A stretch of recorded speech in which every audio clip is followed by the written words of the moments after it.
Hey guys, welcome to another edition of VGFacts 5 Trivia, a show where we tell you all about pieces of trivia surrounding different subjects. Today we're looking at clever anti-piracy tactics that developers have used to take on piracy of their games. Some developers have taken the fight to a whole new level by getting back at pirates through clever methods of subtle trolling, trying to make the pirate's life a living hell. And we're not just talking about always online DRM, which is practically trolling everybody, even those that buy games legitimately. I'm sure we all know what video game piracy is, so we'll keep this intro short. From nightmare-fueled difficulty to headache-induced trips of insanity, here are just a few sneaky tactics used by developers against people pirating their games.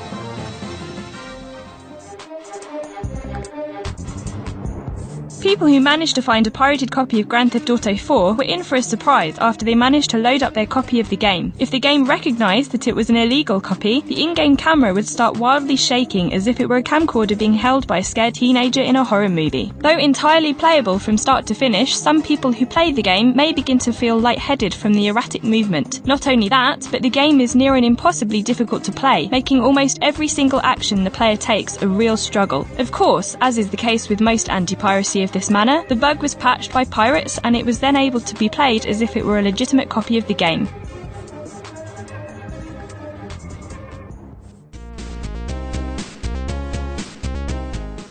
The Vuvuzela, an instrument that grew to fame a few years ago during the FIFA World Cup of 2010. Famous for being incredibly loud and incredibly annoying, the sound is often considered to be comparable to a swarm of bees or a drill being driven through your skull. That's why when the sound of the Vuvuzela was added to every track heard in the Michael Jackson The Experience game on the DS, many people were confused. Of course, the only people who heard this had pirated the game. Those who owned a legitimate copy heard the songs as they were originally intended. I will let you be the judge as to which version you think is better.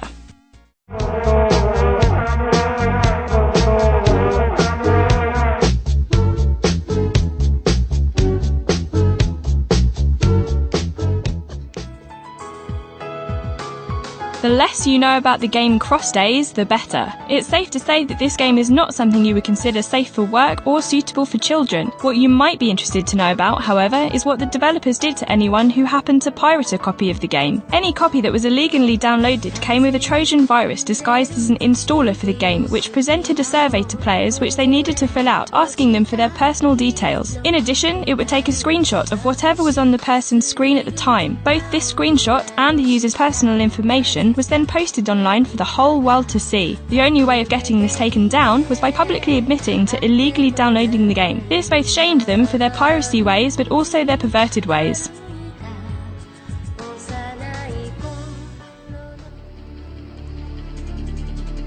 Crisis Warhead had a very peculiar set of weapons for people that pirated the game. When trying to shower their enemies in bullets, the results would actually just be showering the enemies in hordes of chickens instead. That's not all, as not only will the player only be able to fire chickens at their enemies, but those enemies themselves will only be able to spray the player with chickens of their own. What would normally be a massive firefight will quickly become nothing but a giant cockfight instead. As you can imagine, these chickens would cause no damage, and thus make the game uncompletable until the anti-piracy was patched out.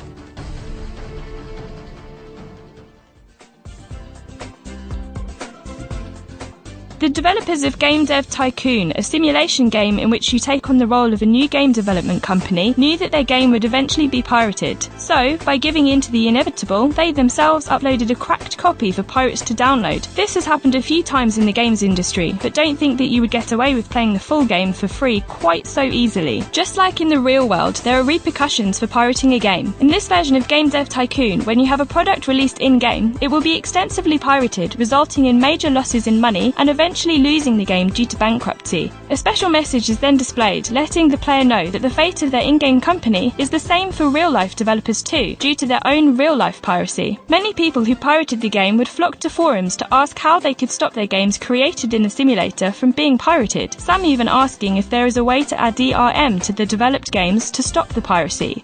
Wow, seems like they really miss the irony of the entire situation. That's all for today, but why not subscribe to our channel or follow us on Facebook and Twitter? Have an idea for a list? Leave it in the comments below and we may just pick up on it. And hey, why not check out some of our other videos?